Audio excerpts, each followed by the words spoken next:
अस्सलाम वालेकुम। आप मेरा यूट्यूब चैनल देख रहे हैं, आपको खुशामदीद। काफ़ी दिन हो गए वीडियोस अपलोड नहीं कर सका चूँकि कुछ ऐसे मामला थे कि मैं मसरूफ़ था। तो इस दौरान बाकी ज़िमनी इलेक्शन का भी इनेकाद हो गया। मुस्लिम लीग नून के नामज़द उम्मीदवार और साबिक़ वज़ीर इत्तलात मुश्ताक मनाज़ साहब जो हैं वो उनको 5000 समथिंग वोट्स जो हैं वो उनसे शिकस्त हुई और पाकिस्तान पीपल्स पार्टी के नौजवान उम्मीदवार ज़िया कमर इलेक्शन जीत गए। इस इलेक्शन के ऊपर बहुत सी बातें हुई, अभी तक हो रही हैं। मुश्ताक मनाज़ साहब की जो हार थी, काफ़ी हद तक आ जा रहा था कि मुश्ताक मनाज़ साहब के साथ बहुत से जो लोग हैं वो शामिल हो गए थे और उसके बाद भी उनको शिकस्त हो गई है। तो मुश्ताक मनाज़ साहब की तरफ से वाज़ेह तौर पे इल्ज़ाम भी लगाया गया है कि तकरीबन 19 के करीब जो पोलिंग स्टेशन है उनको पर ठप्पा लगाया गया।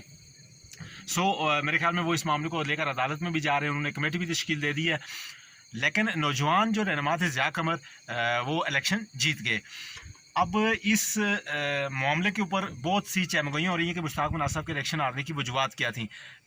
उसमें चूँकि मैंने कहा था कि मैं इसके ऊपर बात करूँगा, मेरे ख्याल में बहुत सी वजूहत हैं।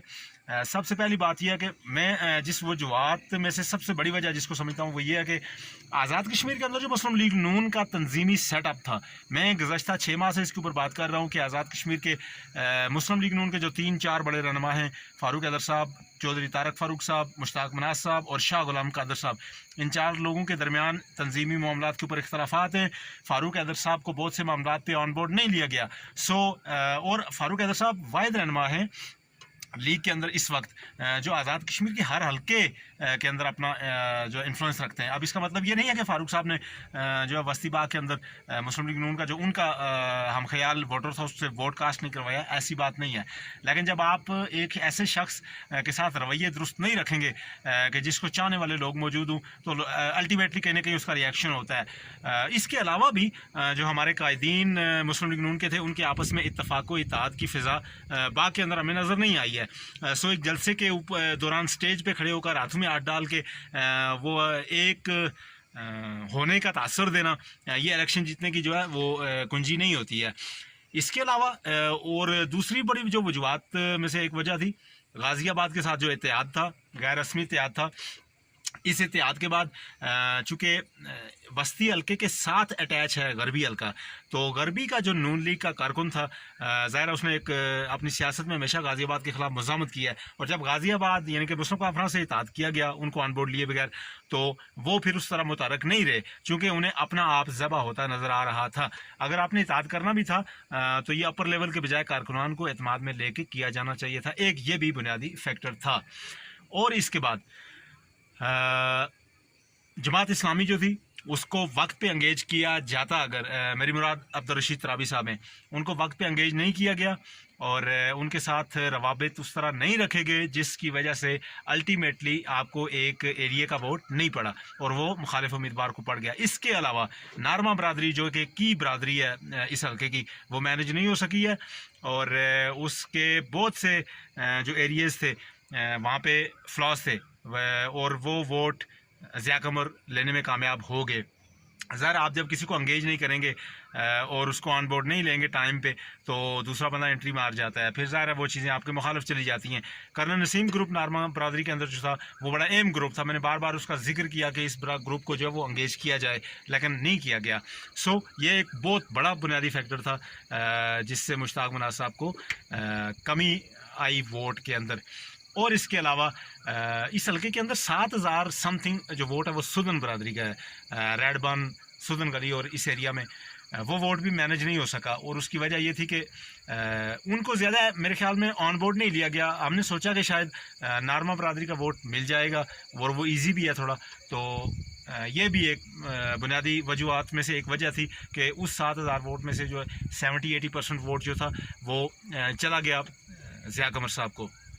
इसके अलावा छोटे छोटे 2 फैक्टर भी थे। एक 2 जो पोलिंग स्टेशन थे वो गुजर बरादरी के पोलिंग स्टेशन थे, वहाँ पे भी काम नहीं किया गया और वो दोनों स्टेशन जो थे वो ज़िया कमर साहब के हक में चले गए। इसके अलावा 1-2 पोलिंग स्टेशन सादात फैमिली के थे, उनके ऊपर भी काम नहीं किया गया। अब बुनियादी तौर के ऊपर जब आपने एक इलेक्शन कंपेन चलाने के लिए एक टीम तरतीब दी, उस टीम की मुस्लिम लीग नून आज़ाद कश्मीर के आम कारकुन को समझ नहीं आई है। आप मलक जुल्फ़िकार को जो है वो बस्ती बाग के अंदर कैंपेन का जो है वो करता धरता बना रहे हैं, उनको जलसे के इंतजाम के हवाले से उनको लीडिंग रोल दे रहे हैं, जबकि बाग के अंदर 90% जो आम लीगी कारकुन है वो मलिक जुल्फ़िकार को जानता ही नहीं है। आप मुतल्लिका लोगों की खिदमत हासिल करें। अब्दुल खालिक वसी साहब एक मुतल्लिका दूसरे ज़िले से हैं, ठीक है, उनकी खिदमत आपने ली, अच्छी बात है। फारूक हैदर साहब की खिदमत लेनी चाहिए थी। इसके अलावा ख़ासकर जो दिलकोट बेल्ट के लीगी लोग थे वो इस इलेक्शन कैंपेन में कम कम नज़र आए। सो आपने ज़्यादा डिपेंड जिस शख्स के ऊपर किया, मैं नहीं समझता कि मलिक जुल्फ़िकार साहब जो है वो बस्ती हल्के के अंदर शायद आपको 10 वोट भी दिलवाने में कामयाब हुए हों, चूँकि ग्राउंड रियलिटीज़ ऐसी हैं। मुख्तलिफ बरादरियाँ हैं, उन हमारे अपना सैयद इफ्तिखार गिलानी साबिक़ वज़ीर तालीम, आप उसको 2 पोलिंग स्टेशन पर जो है वो उसकी खिदमत ले सकते थे, और जो है उस मेरे ख्याल में उसको भी ऑन बोर्ड नहीं लिया गया इस इलेक्शन कैंपेन के दौरान। सो ये चंद वजूहत थी जिनकी बुनियाद पे हम इलेक्शन में काफ़ी जो है वो नुकसान उठाने में आगे रहे। इसके अलावा सबसे बड़ी वजह फिर मैं वही समझता हूँ कि मुस्लिम लीग नून के अंदर जो तंजीमी इख्तलाफात है, अगर ये अब भी हमारे कायदीन जो बैठ के इसको हल नहीं करते तो मुस्तकबिल के अंदर भी मैं नहीं समझता कि मुस्लिम लीग नून के लिए कोई अच्छा जो है वो माहौल बन सकता है आज़ाद कश्मीर के अंदर। अब ताज़ा तरीन अपडेट के मुताबिक ये है कि मुश्ताक मनाज साहब ने ये भी कहा है कि राना सनाउल्लाह साहब जो थे उन्होंने पाकिस्तान रेंजर्स का वादा करके जो है वो FC इलेक्शन सिक्योरिटी के लिए भेजी, जिसके नतीजे में धांधली हुई, ठप्पे लगे और हमें नुकसान हुआ।